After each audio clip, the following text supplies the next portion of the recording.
fire, as easy, as simple as that. So I want to go back to the very beginning. Let's talk about young CV.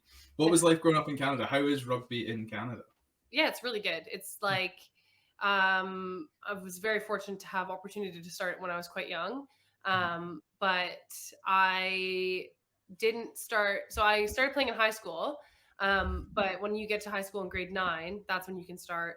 And I didn't start until grade 10 because I was still like super shy, didn't want to play team sports. Like I'm very competitive, but when I was younger, I didn't recognize that. And being competitive and anxious didn't really marry well together when I didn't recognize those traits in myself.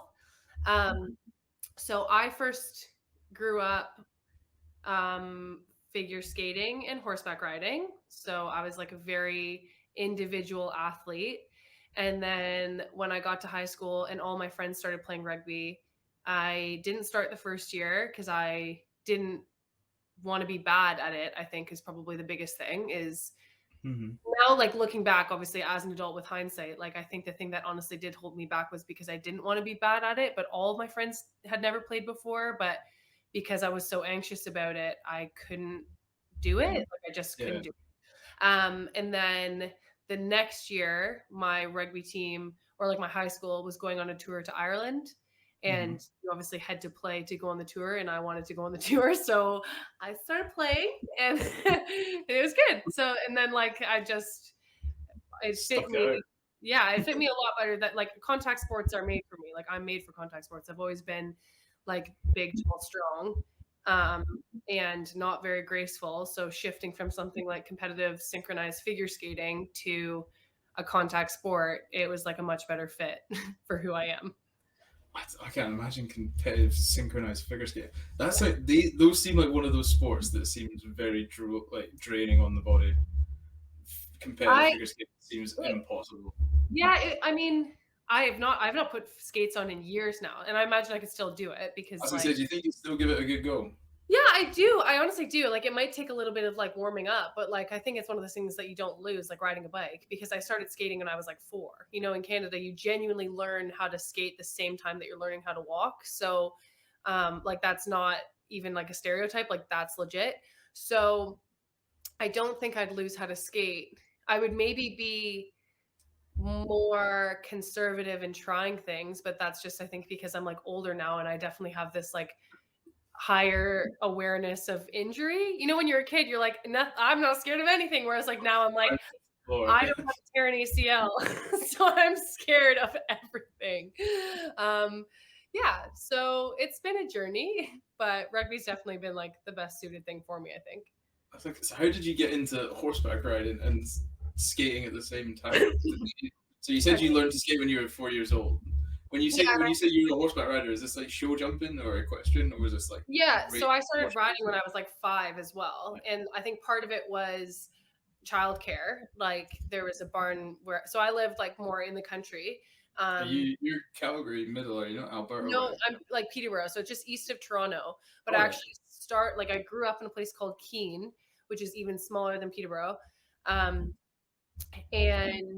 it was like 20 minutes from like the barn. It's called Stillbrook Stables. I should give them a shout out because legit they like Janine Stillman. Like if she ends up listening to this, like Janine Stillman is like a huge like person in my life who helped me kind of come out of my shell more. But yeah, I think part of it was childcare, especially in the summer. Both my parents were like fully employed. Like my mom was a police officer for like 33 years. And my dad was like the general manager of an ice hockey arena, which is like the most Canadian thing of all time. But they both worked all the time. They didn't have that many holidays. So Janine had this like farm where she would, I think she had at first maybe honestly like a handful of us would take us in like for the weekdays, and riding was just something to keep us busy and tire us out, because otherwise you have like 5 kids under the age of 10, you're going to run riot. So that's kind of where I started. And then I started like taking private lessons. And then that's when I started like competing as well. So it was like show jumping and that kind of stuff. It wasn't at a high level in any means because of where I lived, like that kind of elite level show options weren't there, but it was pretty legit. Like you still like wore the blazers, you still like did all the braiding. Like it did teach me like a lot of discipline and responsibility and that kind of stuff. And it just like kind of allowed me like a safe space to be active and do things without like feeling super uncomfortable, because again, like as a kid, I was not who you would think I am now. Like now I never shut up, example A, but like as a kid, like I like was so anxious to talk to anybody. It was crazy. Like I wouldn't even recognize myself. So that was like a very important time for me as a kid, because I got to be active and do stuff, but like didn't be super nervous about it. I think that's also just a great advert for team sport in general, of how it can help people.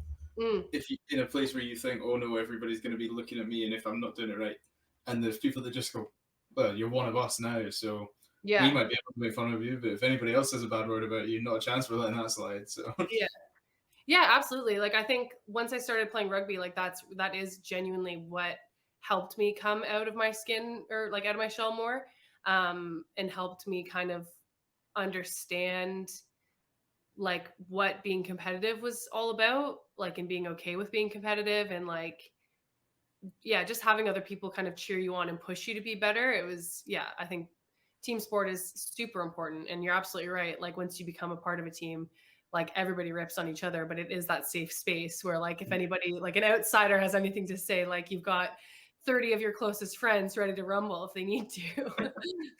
Remind me never to say a bad word about you guys, and then you got 30 people. It's big.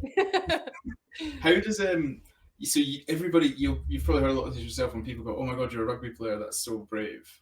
I can think of nothing braver than somebody being willing to sit on a horse and trust it to help you compete in a sport.